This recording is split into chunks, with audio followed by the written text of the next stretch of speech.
pour le moment bien sûr ñu ngi am waa suñu partenaire waa Fongadi donc ñu ngi am ki nga xam ne nii mooy sëñ Aboubacar soxna Binette ak suñu gan tey mooy monsieur Sy Moussa li may def rek mooy jël la ngi jox ko soxna Binette dina nekk lu am solo soxna Binette bisimilah. waaw salaamaaleykum El Hadj. salaamaaleykum Moussa Sy et si éventuellement Pape Abdourahmane boo fi nekkee maa ngi lay nuyu Aboubacar soo fi nekkagul xam naa ne léegi nga egg si yàggatu maa ngi nuyu auditeurs rajo Suñu Afrique yëpp di waxaat encore bienvenue ci émission wu tous les 2 week-ends tey jii nag ñu fas yéene interviewé suñu partenaire ci Fongad Moussa Sy nag man bi ma ñëwee fekk naa ko ci Fongad ku fi yàgg la te tenir na ay différents postes dina waxtaan balaa muy waxtaan dina ñu expliquer poste yi mu occupé ci Fongad ba tey jii nii ku xarañ la ci liggéeyu Fongad ku ci am xam-xam la te farlu ci liggéey bi torop tey nag damay commencé interview Moussa en attendant ñu xaar Aboubacar Sissoko di yegg si Moussa ñu ngi lay nuyu. waaw Binta maa ngi lay fay di fay mbokk yi di nuyu mbokk yi nekk ci line bi yëpp ménage Alioune ak tous les éditeurs de Suñu Afrique et tous les Sénégalais de la diaspora comme du pays. te fépp foo xam ne ñu ngi déglu ñu ngi leen di nuyu di leen ñaanal yàlla jàmm di ko ñaanal seen njaboot di ko ñaanal suñu réew ak suñuy njiitu réew kilifa diine ak yu aadi yëpp jaajëf. waaw kon nag Moussa tey waxtaan bi ñu ngi ko jéemee ci mbirum partenariat ak Fongad ak partenaires yi mu am ci mbirum liggéey bi. affaire partenariat nag dafa doon loo xam ne dafa am solo lool ci liggéeyu Fongad parce que partenariat bu amul daanaka mooy jokkoo ak li ci biti day jafe ndax partenaires yi ñooy tax ñu mun a egg fi ñu war a egg ci liggéey bi nga xam ne moom la ñuy teg pour defar suñu réew. léegi nag question yi ñu la nar a posé tey Moussa ci affaire partenariat defe naa buñ ko bëggee faram-fàccee ñu ko def te jaaruñu ci yoonu 4 chaînes de valeur yi nga xam ne mooy fondation wu Fongad ci liggéey bu ñu mënta def ñu ngi am 4 chaînes de valeur. Première chaîne de valeur bi nekk collecte des fonds, deuxième chaîne de valeur nekk sécurisation des fonds, troisième chaîne de valeur bi nekk montage des projets, quatrième chaîne de valeur nekk incubation en entreprise. Moussa ñeenti chaîne de valeur yooyu ci mbirum partenariat est-ce que mun nga ñu faram-fàcceel chaîne de valeur bu nekk ak affaire partenariat nan la tëddee ba ñu mun ko comprendre liggéeyu Fongad jëm kanam jox ñu ko ci chaîne de valeur bu nekk nga expliquer ko mu leer ci bopp auditeurs yi ak képp koo xam ne yaa ngi ci biir Fongad wala nga dégg Fongad bëgg xam liggéey bi nu muy demee Moussa je te donne la parole. waaw merci Binta merci pour l'introduction. Donc, comme tu l'as dit au début, donc man Moussa Sy laa tudd nekk membre fondateur de Fongad Invest avec tous ceux qui étaient là, mais qui est quand même au même titre que ñoo xam ni ñoo ñu fi fekk aussi ñu tous ñoo ci bokk yem di ci liggéey bu tar peut-être même parfois ñi fi join barki démb comme sa catégorie gi yow Binta mën na am na sax ñooñu gën a xarañ ci liggéey bi nga xam ni moom moo ñu yëkkati mais moi je crois que ce qui est important mooy doomi aadama lépp loo xam ni jóg nga ciy dugal sa loxo yàlla na doon loo xam ni li nga gëm la parce que li nga gëm rek nga mën a dugal sa loxo ke nga baaxal ko donc ñu ngi koy depuis avant 2015 boo xam ni boobu la ñu teg organisation ci yoon en tout cas du point de vue de la structuration conseil d'administration qui demee noonu bien avant loolu maak sama yeneen naataango yi fi nekk te ak ñu mel ni Madani Ndiaye ak ñoom Bakary Camara ak ñoom Sène ak ñoom Moussa Ndiémé Ndiaye doon nañu really yëngatu fi affaire bi donc yàlla def na ni au fur et à mesure d'autres bonnes volontés telles que yow Aboubacar ak ñetta des vraiment ils sont venus se greffer autour du noyau qui avait commencé cette chose avec l'invitation de tous les Sénégalais de la diaspora autour de l'idéal que nous nous étions fixé. Eh bien affaire bi di gën a dox te ñëpp ñi nga xam ne cité naa leen fii ñu ci taxaw di ci liggéey ay liggéey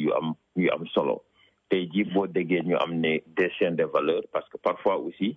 xam nga c'est bon d'avoir une idée mais parfois il faudrait avoir certaines personnes yoo xam ne ñoo ñëw eh bien jël idée boobu conceptualiser ko ba nga xam ni eh bien mën nañ ko jëfandikoo pour mu nekk quelque chose d'exécutable donc xam nga yaa ngi fii wax ne les chaînes de valeur je crois que ñun bu ñuy wax ne bu ñuy wax Fongad Invest tout à fait au début on a pensé qu'à deux choses la première chaîne de valeur qui était la collecte des fonds et la troisième montage des projets mais au fur et à mesure que ñuy dem on se rend compte qu'il y a des étapes yoo xam ne war nañ fa jaar donc la première chaîne de valeur tey jii booy waxu partenariat dans toute entreprise humaine amul yaakaar na ne dafa amul lenn loo xam ne mën nga ci jóg te defar ko bu mu baax sans partenariat parce que finalement il n'y a que les arbres qui ne s'entraident pas garab yi en tout cas sans dañ si les arbres même s'entraident mais bu ci nekk fi nga taxaw lépp la nga soxla fa la lay fekk donc tu n'as pas besoin de te déplacer aller vers un autre arbre pour exécuter li nga bëgg a exécuter mais nous les êtres humains projet boo xam ne yëkkati nañ ko comme on n'a pas toutes les ressources entre nos mains ku nekk ci ñun war na dem feneen jokkoo keneen koo xam ni am na lu ñu manqué pour ñu mën a liggéey ak moom pour ñu mën a def loolu. Aujourd'hui, par exemple, quand on parle de la première chaîne des valeurs en ce qui concerne la collecte des fonds, moi je crois que les premiers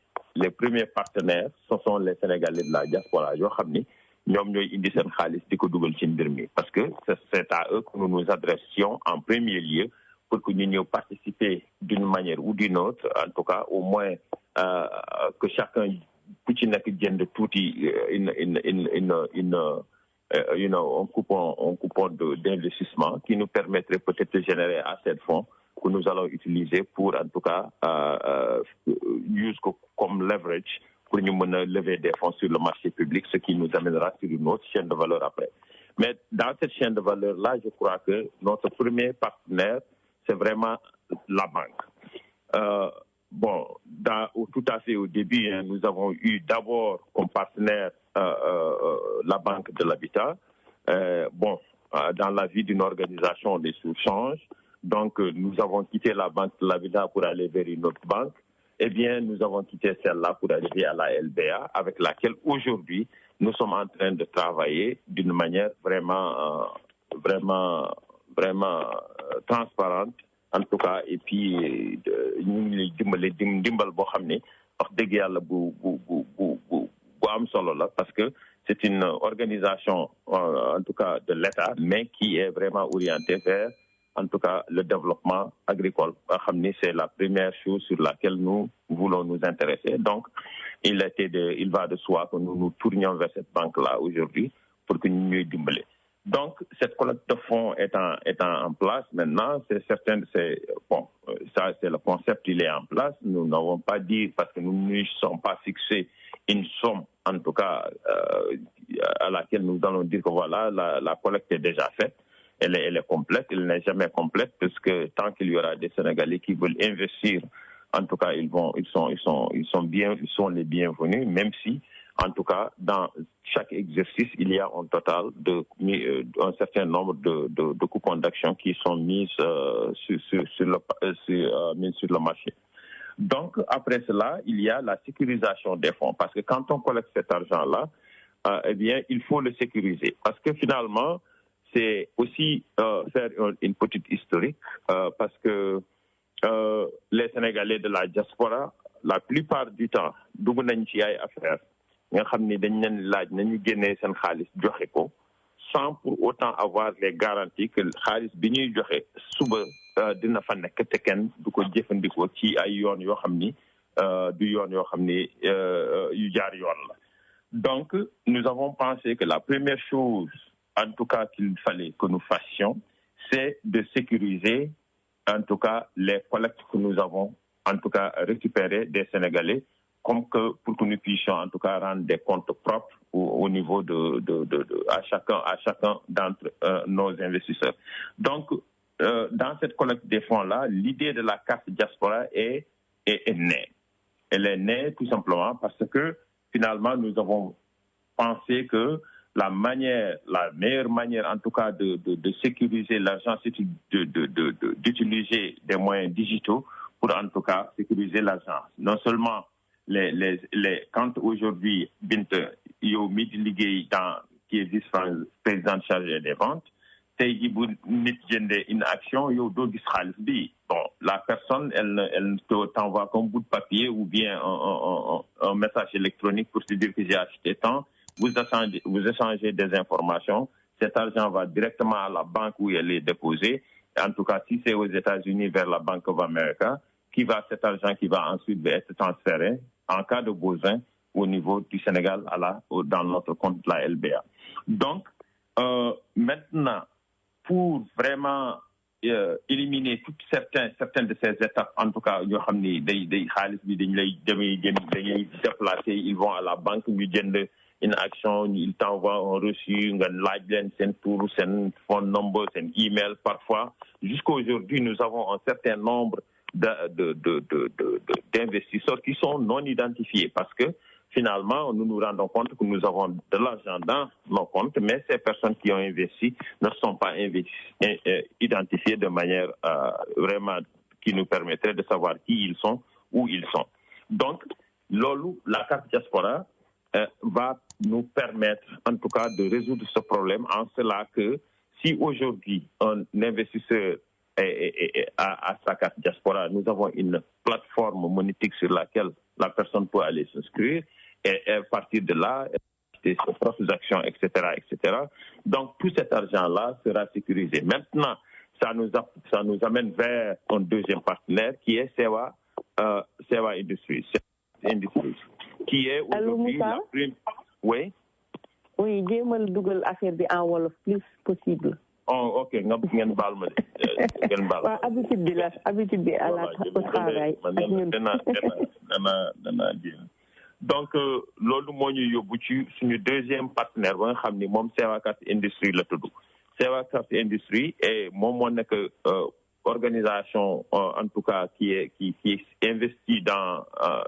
la fabrication des cartes en tout cas monétiques, la première organisation en Afrique de l'Ouest qui est en train de fabriquer des cartes monétiques te suñu benn mbokk boo xam ne mu ngi tudd Tijani Wan moo ko jiite. Donc ça c'est un partenariat qui nous permet aujourd'hui en tout cas d'avoir ces cartes-là fabriquées au Sénégal par des Sénégalais et cela nous permet en tout cas d'établir en tout cas des relations qui nous permettent d'apporter tous les changements que nous voulons apporter. lépp loo xam ne mën nañ ko changer bëgg nañ ko changer ci carte bi tey ji eh bien mën nañ ko changer parce que dañuy waxtaan ak kooku rek nous avons un contrat en tout cas qui nous lie qui nous permet en tout cas d'opérer ces changements-là parce que tey ji mënoon nañ ñëw fii aux États-Unis parce qu'il y a beaucoup de fabricants de cartes aux États-Unis la majorité ñun ñu gën a bëri ci ñun fii ci États-Unis lañ nekk ñu am na si ñoo xam ne ñu ngi ci Fongad Invest ci domaine boobu la ñuy liggéey donc mënoon nañu ñëw choisir benn organisation ñu mu defal ñu loolu mais ça allait à l'encontre du loolu bu ñu ko defoon du méngoo ak loo xam ne moo ñu taxoon a jóg parce que finalement chaîne de valeur yëpp yoo xam ne ñu ngi cee liggéey dañ ci bëggal dugal suñu réew Sénégal développement bi parce que dërëm gi mu bañ a génn gaal gi donc bu ñu ko defee loolu je crois que ni notre participation ci développement Sénégal fa lay gën a mot parce que finalement bu ñu nee organisation sénégalaise la te lépp loo xam ni soxla nañ ko de ci bitim réew lañ koy jël dem jëli. Donc finalement en fin de compte je ne vois pas où on peut parler d'avoir participé au développement du Sénégal. Donc foofu vraiment c'est un partenariat clé boo xam ni on s'en félicite beaucoup. Cette carte-là elle sera émise pas sous le logo Visa, mais ce qui fait qu'elle est disponible partout où le logo Visa peut être utilisé. Ce qui ne nous empêche pas dans l'avenir aussi d'aller vers d'autres en tout cas fabricants, pas de fabricants, mais par exemple la même façon que nous avons ce contrat avec Visa, nous pouvons l'avoir avec Mastercard ou d'autres credit card companies, donc qui en tout cas sont acceptés à travers le monde. Donc là, c'est un partenariat super intéressant. D'autre part, nous sommes aujourd'hui en train de travailler dans la troisième chaîne de valeur des montages des projets. Il y a beaucoup de projets sur lesquels nous sommes en train de travailler aujourd'hui. Certains, les plus importants seront dans la vallée du fleuve, les projets du riz et du maïs, par exemple, dans la vallée du fleuve, avec lesquels nous travaillons aujourd'hui. Nous avons des contrats de partenariat avec des institutions gouvernementales telles que la SAED. La SAED qui est vraiment aujourd'hui boo demee dans le boo demee ci wàllu bi amin dans le fleuve de Saint-Louis jusqu'à Matam aujourd'hui. Bon, donc c'est boo waxee SAED, donc tout le monde sait de quoi il s'agit parce que c'est la société boo xam ni d'aménagement de la vallée du Delta, du Delta de la vallée, one of those. Donc qui est en train aujourd'hui de nous supporter dans toutes nos entreprises, en tout cas que ce soit dans la riziculture ou bien dans le maïs. Surtout dans le maïs aujourd'hui, nous sommes en train d'acquérir vraiment des terres d'une très grande importance dans la vallée. C'est la SAED qui est en train de nous accompagner, en tout cas dans l'aménagement et dans en tout cas la fourniture de certains éléments, en tout cas ñoo xam ne ñoo ñu war a dimbale ba loolu mën a sotti. Donc loolu c'est super important. Bon, dans cela aussi, dans la levée dans cette troisième de chaîne de valeur, il est utile aussi de parler argent parce que finalement projet boo ko yëkkatee il faut que nga am xaalis boo xam ne moom ngay jëfandikoo pour nga mën a yëkkati projet yi parce que projet yi xaalis la laaj. Donc aujourd'hui ñun ñëpp xam nañ ne que oui. Oui Moussa, waaw dañu bëgg a bàyyi El Hadj mu dem fay ay quelques billes dellu si waat. Ok, le préparer pour continuer. D'accord. El Hadj. Ok, jërëjëf Adja Binette kon nag ñu delluwaat la Lengueye bismillah. Waaw merci El Hadj ñu dellu si fas yéene yeggale waxtaan bi ak Moussa Sy. Moussa nekk na ci benn vitesse de croisière ci expliquer affaire partenariat ñu daal di ko accroché ci 4 chaînes de valeur yi. Moussa ñu delloo la parole bi di ñaan nag nga jéem a def ton mieux pour exprimer wu en wolof ndax ñi nekk New York ñu bëri wolof bi la ñuy gën a comprendre Moussa. waaw jaajëf wax dëgg yàlla wax nga dëgg mais c'est you know ok concept yoo xam ne moo koy bëgg expliquer sama parfois c'est un peu difficile quoi mais dinaa ko jéem sama kéemtu lay kattan. On comprend liggéey bi ni ñu koy liggéeyee Fonguane noonu la demee on s'exprime beaucoup en français durant les réunions. Voilà, c'est pas ma langue d'interaction de tous les jours quoi donc. C'est vrai. Vas-y quoi. Voilà, donc maa ngi doon wax ne nous étions sur la troisième chaîne de valeur sur le montage des projets. Donc ci foofu tamit je crois qu'il y a au moins deux partenaires. Il y a d'un côté l'État, il y a de l'autre aussi en tout cas des organisations privées, des organisations financières privées qui vers lesquelles dafa am ay organisation yoo xam ne ay organisation privée la yoo xam ni ñoom ñooy borom koppar yi te ñu mën a dem ci ñoom te pour lever le capital nag xam nga mooy xaalis boo xam ni moom la ñu war a dajale te liggéey ay projet parce que boo seetloo tey jii peut-être su fekkante ne tout diaspora bi yëpp nu mu toll ku ci nekk ñëwoon nga indi une certaine somme nga indi yi xëj na dinañu mën a yëkkati ay projet mais loolu du doon lu gaaw parce que tey jii boo toogoon fii naan il faut que nga dajale xaalis bi yëpp boo xam ne nit ñi dañ koy ñëw cotiser teg balaa nga dajale xaalis boo xam ne dafay mot ba nga tëral benn projet boo xam ne dafa am rendement loolu peut-être que ça va te prendre des années et des années et des années et peut-être qu'il y a de fortes chances sax du am waaye dafa am ay kuréel yoo xam ni nit ñoo xam ni ñoo boole seen doole te ñoo xam ne mën nañu dem di yëkkati ay koppar yu am solo yu takku eh bien ñu dem di liggéey ak nit ñoo xam ne ñu ngi def loo xam ne moom la Fonguat di def bu boobaa ñu am un certain nombre de contrats et de partenariats boo xam ne day am seen diggante eh bien mën na nekk sous la forme d'un prêt mën na nekk sous la forme d'un joint venture wala yu demee noonu donc foofu tamit am nañu ay partenariat ak yeneen organisation yoo xam ni tey jii ñu ngi liggéey ak ñoom en tout cas certaines d'entre elles nous sommes en pourparlers depuis très longtemps du point de vue de l'État aussi bon ñu ngi doon liggéey ak FONGIP qui depuis quand même assez longtemps le fonds de garantie des investissements prioritaires qui est un organisme aussi de l'État du Sénégal boo xam ne dañuy liggéey ak moom donc yooyu yëpp c'est des choses yoo xam ni il faut que ñu mën ko def pour ñu mën a eggale li ñu mën a def parce que aussi je crois que ni partenariat public privé bu ñuy wax ak ñoom quand on en parle parfois dafay am na ñu bëri dañu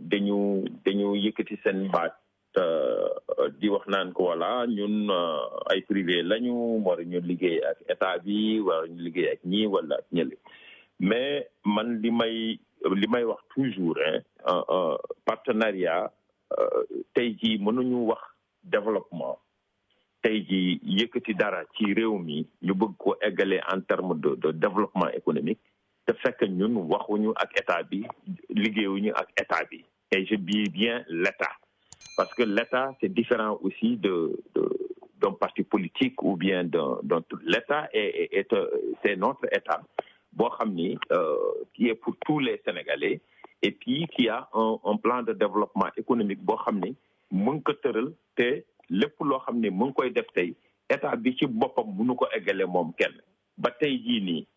dañuy seet ni suñu réew par exemple dañu am ay contrat le pays l'État du Sénégal dafa am ay contrat ak yeneen organisation privée yoo xam ne dañuy jógee bitim réew eh bien ñu may leen ay suuf ñu jox leen ay possibilités pour ñu mën a développer mais à condition que ñu mën a employé sénégalais yi jox leen liggéey fu ñu yeewoo ñu xam am fu ñuy xëy et puis lépp loo xam ni am nañ ko ci ay bénéfices aussi ñu ci fay taxe affaire bi di dugg ci keesu état Sénégal donc quoi tout état marche comme ça donc il y a deux aspects am na ñoo xam ni dañ koy défendre à tout bout de champ et am na ñoo xam ni aussi qui en sont les pourfendeurs à tout bout de champ mais on peut ne pas être dans ni l'un ni l'autre mais ñu mën a en tout cas xammee que ni tey jii le Sénégal a un programme de développement boo xam ni dafa méngoo ak loo xam ni moom moo ñu yëkkati donc tey jii bu ñu ñëwee indi suñu compétence bu ñu ñëwee indi suñu doole en tant que Sénégalais qui avons droit à tout ce dont ont droit les autres Sénégalais qui sont chez nous en tant que des gens de la diaspora je crois que ni war nañu tourner l'État je crois que ni état bi tey jii c'est moom moo yore foncier bi et lépp loo xam ni tey jii ñu ngi koy def ça va aussi dans le foncier il faut que ñu am contrat yooyu ñuy liggéey ak état bi donc c'est ce qui nous conduit par exemple bu ñu defee organisation yooyu comment on appelle ça projet yooyu bu ñu leen monter ba ñu nekk ay projets qui sont dañu am succès eh bien on va les incuber incubation boobu qu'est-ce que cela veut dire cela veut dire tout simplement que bu ñu ko defee mu nekk succès eh bien on peut le multiplier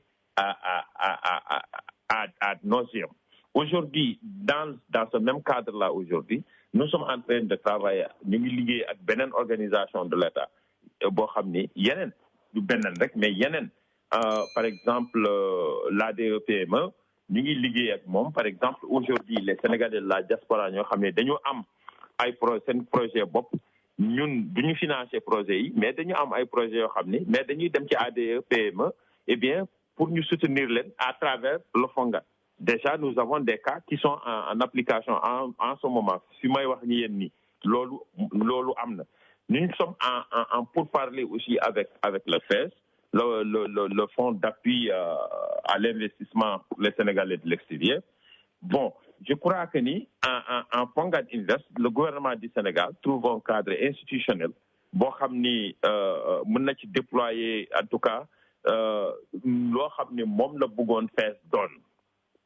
un fonds d'appui en tout cas à l'investissement des Sénégalais de l'extérieur. Parce que l'initiative des prêts individuels boo xam ne ñun ñëpp xam nañu nu mu demee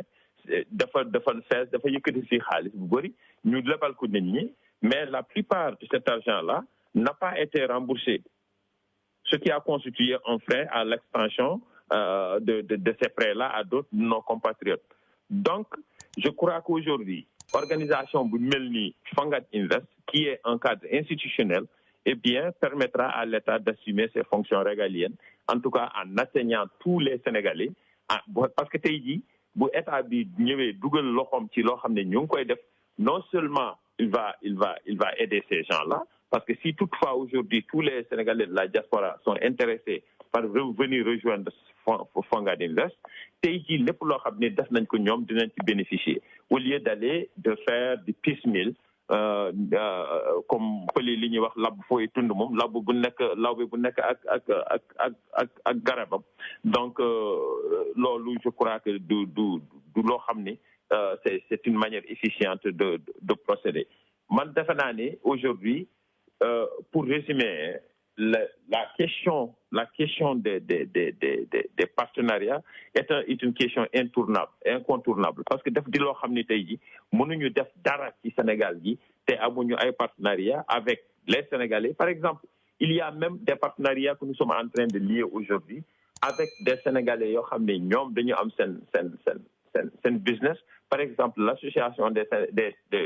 maîtres tailleurs du Sénégal, nous sommes en pourparlers avec ces gens-là ba xam ne mën nañu commencer bu ñu ubbee suñu organisation fii aux États-Unis par exemple boo xam ne dañ ko fi bëgg ça va Binta tu m'aides un peu nga dimbale ma ci Sava bi. waaw voilà c'est sénégalise. African. dañ ko Ava la ko mujjee def Ava. Voilà. African American Artisanal Village of America. Okay. Of America, yes. Village of America. Parce que dañu bëgg ubbi fi benn affaire boo xam ni parce que nous avons beaucoup d'artisans au Sénégal ñoo xam ne ñu ngi defaree affaire yu jéggi dayo boo demee par exemple ngaay mexe gaa ngi fay defaree dàll yoo xam ni c'est extraordinaire. Les maîtres tailleurs du Sénégal ñu ñëpp xam nañu ne que c'est des gens qui sont inventifs, qui sont très très très futés dans l'art en tout cas de faire de l'habillement ak yu mel noonu ak yu demee noonu yu bëri yoo xam ne tey ji buñ ko mënoon am di ko indi fii au lieu que d'avoir une seule personne di dem fii di indi lii yóbbu ko dans une zone on peut le mettre on peut travailler de manière beaucoup plus efficace ñu boole suñu doole ñun ñëpp en tout cas ku nekk mën ci gis sa bopp. Donc je crois que la question du partenariat est une question super vaste. Bon, on peut l'aborder sur plusieurs domaines. Mais ce sont les plus saillants aujourd'hui ci ñoo xam ne ñoom ci la ñuy liggéey. Je crois que ni mën naa fi yemagum su fekkee ni on a besoin d'élargissement ou puis on peut revenir pour élargir. Waaw c'est vrai Moussa jërëjëf ci leeral bi ak ni nga expliqué 4 chaînes de valeur yi attaché ko affaire du partenariat comme que donc nit ñi mun a comprendre ne liggéeyu FONGAD yaatu na te mënuñu liggéey te amuñu affaire du partenariat pour réussir li ñuy def parce que diaspora bi dañuy disperser nit ñaa ngi fépp mais liggéey bi Sénégal la mais Sénégal tam boo ñëwee pour def fa dara foo munti nekk il faut nga yóotu partenaires yi expliqué nga ko ci collecte des fonds yi expliqué ko ci sécurisation des fonds expliqué nga ko ci montage des projets ak incubation en entreprise projet bi nga fi mujjee wax partenariat boobu ngay wax te vente en ligne lañ ko nar a def affaire Ava project boobu nga xam ne lépp produit artisanal te ñëpp xam nañ ne Sénégal seeni tailleur ci tailleur yi gën a ay ci Afrique te gën a fës ci lañu bokk boo gisee mode bi nu muy avancé ak yëre yi ni ñu rafetee nga seetaan film bu mel ni Black Panther nga xool tenue gis africaine américaine yi fii nu ñu xarañee ci film boobu ndax com gi ak seen yëg seen bopp ci film bi song loolu te balaa film bi yegg si produit africain daf fi mës a jar kon nag Fonguat moo tax moom itam ubbi beneen parenthèse foofu pour préparer wu ëllëg ñu am vente en ligne liggéey Fonguat dafa bari lool projet yi bari na te projet bu ñëw dañ koy étudier def ko ci Canva bi toog di xaar ban la ñuy jiital bi ci topp léeg-léeg ñu jiital benn projet jékki-jékki beneen ñëw en chemin ñu gis ne bii moo war a gën a gaaw wala moo war a gën a ñu classé ko ci kanam pour une raison pour une autre ñu daal di ko yóotu waaye Moussa dinaa dellu si tuuti ci Fonguat Fez nga jox ñu tuuti benn leeral Fonguat Fez wala nga expliqué ko mu xaw ma échappé ma laajaat la ko bénéfice su Fonguat ci Fonguat Fez lan la exactement lan la ci Fonguat di bénéficier quoi. Ok. Aujourd'hui, le Fonguat est un fonds, hein? C'est un fonds d'appui à l'investissement. Aujourd'hui, tey jii su fekkente ni mën nañu fexe ba lépp loo xam ni comme aujourd'hui le FAISE veut atteindre les Sénégalais de la diaspora. Ok, mais su fekkente ni tey jii ñun dañu nekk benn organisation xam ne dañu taxaw ba pare dajale ay Sénégalais ba pare am ay structure yoo xam ni de communication ba pare ñu dem ci ñoom ñu ne leen voilà tey jii vous voulez aider les Sénégalais mais on peut le faire de manière beaucoup plus efficace. Fonguat bu ñu ne aussi Fonguat il faut penser au Fonguat c'est pas du benn organisation rek qui est là-bas dans le La La Land. Fonguat c'est ses membres. Le Fonguat ce sont les investisseurs de Fonguat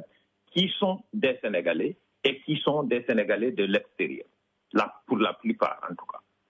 Donc si aujourd'hui ñun dañu bëgg accompagner les Sénégalais de l'extérieur dans ce qu'ils sont en train de faire et le faire nekk ci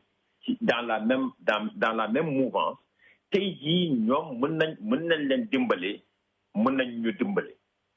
ñu dimbale mooy ils disposent de ces fonds-là. Aujourd'hui su fekkee ne ni il y a des Sénégalais qui ont besoin de certains fonds au lieu que ñuy jël benn $15,000 wala $10,000 wala $5,000 ñu jox benn borom salon wala benn quelqu'un boo xam ne dafa dem bëgg a investir ci benn kii maanaam mën na ñëw fay xaalis boobu mën na ko bañ a fay. Il y a certainement la plupart des gens yoo xam ni man je le sais personnellement que y a des gens yoo xam ne dañu leen joxoon xaalis bi te dañuy décider que ni duñ ko fay. Parce que dañ se sont dit que là ci xaalisu buur la xaalisu ñëpp la donc ce qui appartient à tout le monde n'appartient finalement à personne. Et je crois que c'est cette mentalité-là qui fait qu'aujourd'hui c'est très difficile aussi pour l'État de travailler indirectement directement avec les individus. Donc au lieu que l'État travaille avec les individus comme nous avons déjà une organisation fonds yooyu mën nañ ko dugal fii ci Fonguat aujourd'hui pour nous permettre d'aider ces Sénégalais-là parce que nous sommes déjà structurés, c'est très transparent, nous avons déjà expliqué nous naka la ñuy gérer xaalis bi donc ça va être de manière très transparente. Loolu mën nañ ko liggéeyee noonu pour que tey jii gars yi bu ñu indee xaalis boobu mën nañ ko eggale ci dans les projets des Sénégalais de l'extérieur en tout cas ñun ñëpp ñu mën ci bénéficier wu. Donc je crois que foofu c'est un contrat, ça va être un truc gagnant-gagnant. Nous avons une structure qui existe boo xam ne mën nañ ko utiliser pour véhiculer, pour atteindre les Sénégalais, et les Sénégalais y verront aussi leur compte, parce que tout simplement le FES a des fonds qui sont disponibles ñoo xam ne mën nañu ko jëfandikoo pour en tout cas aider ces Sénégalais qui en ont besoin. kon Moussa yow fi mu nekk nii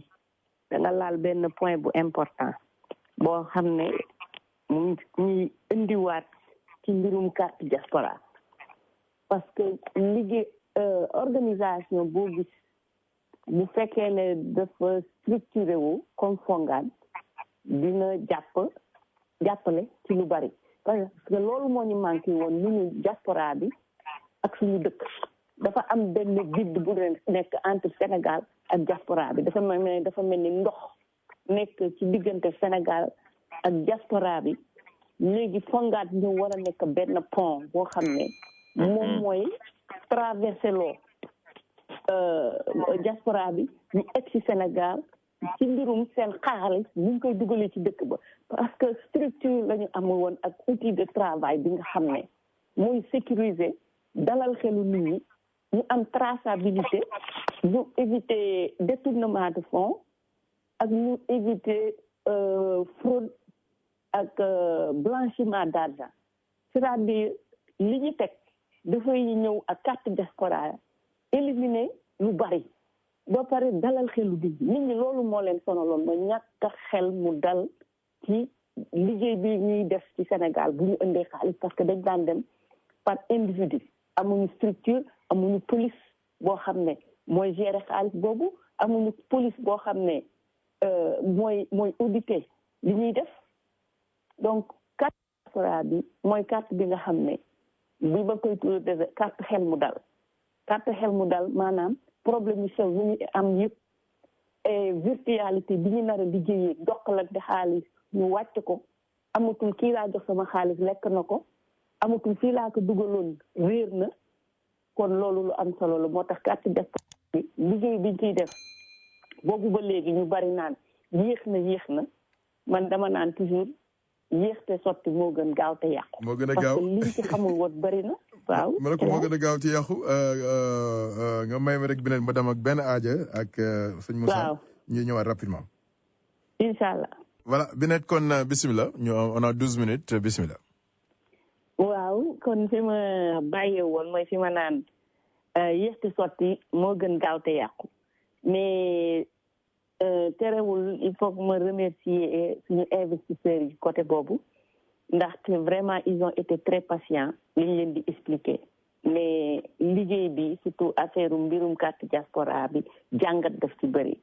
jàngat bi bëri na, waaye jokkoo bi ñu ngi koy def ak Sewakat Industrie. tey rek def nañu benn réunion boo xam ne mooy toujours rek ci li ñuy wax affaire partenariat bi. donc partenaire bu mel ni Sewakat Industrie dañ leen di delloo njukkal d'abord di remercier Tidiane Wane mi nga xam ne moo ñëw nekk di ñu jàppale xëcc ci mbirum carte diaspora bi, maanaam moo ko indi sax teg ko suñu loxo boo koy seet bàyyi koog ñun. te Tidiane Wane nekk tam investisseur ci Fongad boo xam ne liggéey bi muy def ci Sewakat Industrie envers Fongad ci partenariat daf ko dépassé, te balaa muy def loolu sax dafa njëkk ñëw nekk investisseur. Tidiane saa yu ñu tegee visite technique Sénégal, Tidiane day bàyyi li muy def yëpp daal di mobiliser équipe am, yamul la ci affaire carte diaspora ba ñuy ut ay suuf bi may doog a dugg Fongad dafa ñëw bi ñu dem dans la vallée du fleuve. ñu ngi doon discuter avec la communauté Toucouleur Alpulaar au nord ci nekkoon ci pour parler yi, parce que dafa maîtriser langam bu baax. Tidiane def na ko, am ay soxlam daw dox ko Dakar dellu si waat. bu ñu nee Fongad ñu war na visite technique war a dem Casamance, dana indi chauffeur am indi lépp ressource bu mu am pour jàpp si mu dem. pas que rek dafa nekk xaritu Aboubacar, mais dafa ñëw jël Fongad ñun ñëpp boole nañu ci li ñuy def ba pare ñëw investir ànd di ñu gunge am ci souci am ci yéeneem am ci yaakaaram di ñu ko wan guddeeg bëccëg kon nag Fonguad mënu remercier Tidiane Wane te vraiment c'est un très bon exemple te Sénégalais de la diaspora yi ku ci nekk yaa ngi def li nga mën partenariat bi entre investisseurs yi ak Fonguad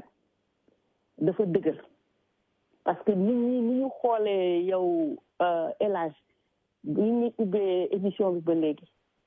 ñëw di wax waa New York bi ñu génnee investissement bi gën a mag léegi tey bu ñuy wax ci Fonguad New York la génne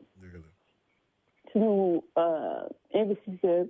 nombre bi gën a kawe New York la nekk xaalis bi gën a dugg New York la jóge kon yow tamit partenaire bu baax nga El Hadj il faut que ñu remercier la kon nag partenariat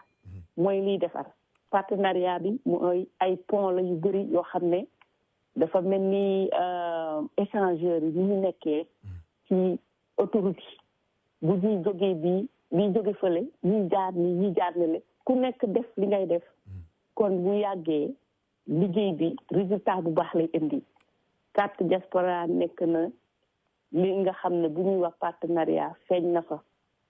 xol sedd na xel a ngi dal bu baax ci liggéey boobu Moussa ma jox la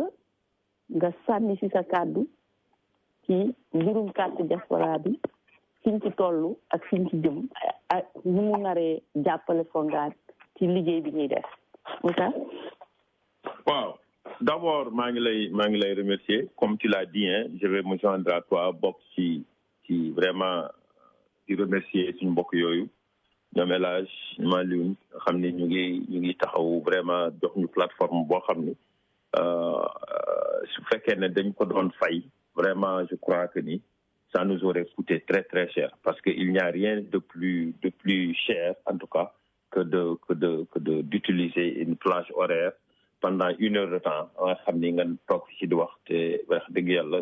tu le fais à titre non onéreux donc ñu ngi leen di remercier ci loolu. ci diaspora nag premièrement d'abord c'est une carte boo xam ni qui est son objectif premier